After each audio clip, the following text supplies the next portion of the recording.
Assalamualaikum warahmatullahi wabarakatuh. Dunia politik selalu berpotensi melahirkan konflik dan pembantaian berdarah.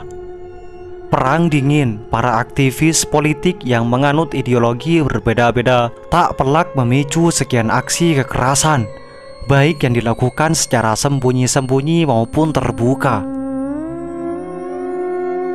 Di Norwegia, tragedi pembantaian menyeruak setelah seorang ekstremis sayap kanan bernama Anders Behring Breivik secara sporadis membunuh orang-orang dari partai buruh yang menggelar acara di Pulau Utoya. Peristiwa ini terjadi pada tanggal 22 Juli 2011.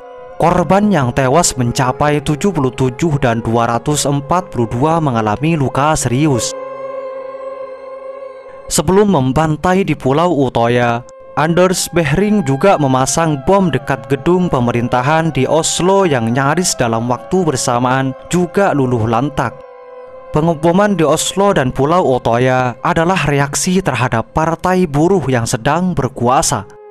Anders Behring melakukan serangan atas dasar kebencian, atas praduga bahwa imigran Islam harus diwaspadai.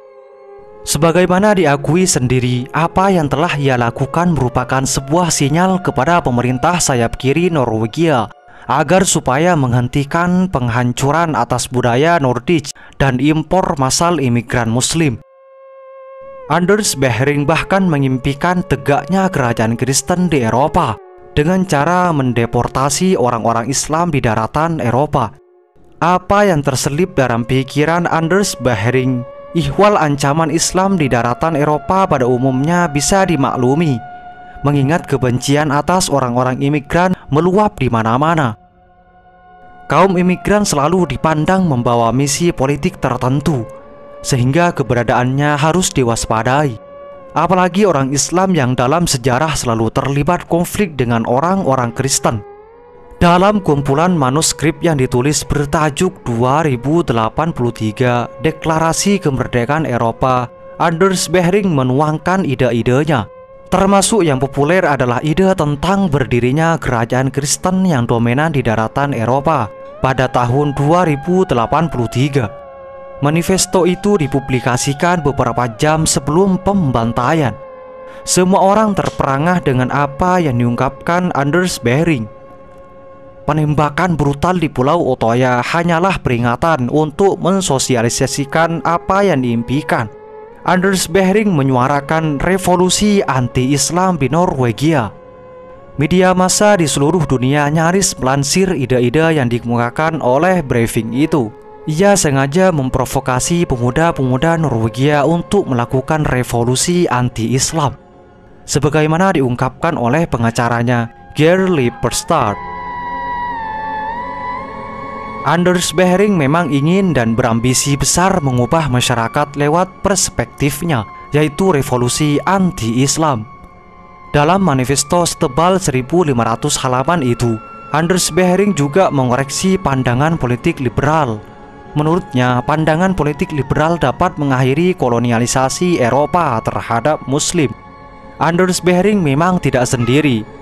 Pemuda kelahiran Oslo 13 Februari 1979 itu mengaku dirinya hanya salah satu dari 80 orang yang direkrut di Eropa Barat yang siap mencontoh aksinya dalam menggulingkan pemerintahan yang toleran akan Islam.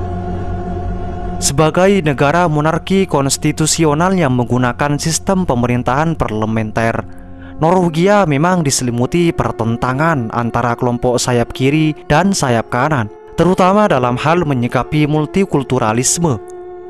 Itulah sebabnya banyak pengamat yang mengatakan bahwa suasana politik di Norwegia berpotensi menciptakan ruang bagi ideologi garis keras untuk menggepakkan sayap-sayapnya.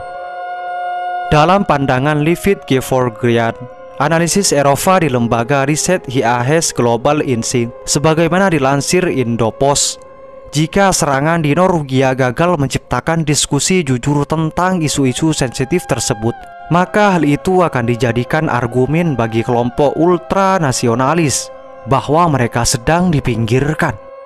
Akibatnya, hal itu akan memperburuk suasana dan tidak mustahil serangan serupa bakal terulang di masa depan. Siapapun harus mewaspadai terjadinya gerakan tersebut di masa-masa yang akan datang, sebab Anders Behring tidak sendirian. Ia punya komunitas dengan ideologi yang sangat ekstrim. Jika gerakan itu dibiarkan mengakar, maka perang mengerikan hanya tinggal menunggu waktu. Kami warga asli Eropa dengan ini menyatakan perang preemptif terhadap kaum elit marxis kultural atau multikulturalis di Eropa Barat. Kami tahu siapa kalian, di mana kalian tinggal, dan kami akan datang ke tempat kalian. Kami sedang dalam proses menandai setiap pengkhianatan multikulturalis di Eropa Barat. Kalian akan dihukum karena tindak pengkhianatan kalian terhadap Eropa dan orang Eropa. Demikian salah satu kutipan dari manifesto yang ditulis oleh Anders Behring Breivik. Peringatan itu harus dijadikan alarm, sebab bukan lagi Pulau Utoya dan gedung-gedung megah di Oslo itu yang akan diluluh lantahkan, tetapi seluruh Eropa benar-benar dalam ancaman. Semoga bermanfaat. Assalamualaikum warahmatullahi wabarakatuh.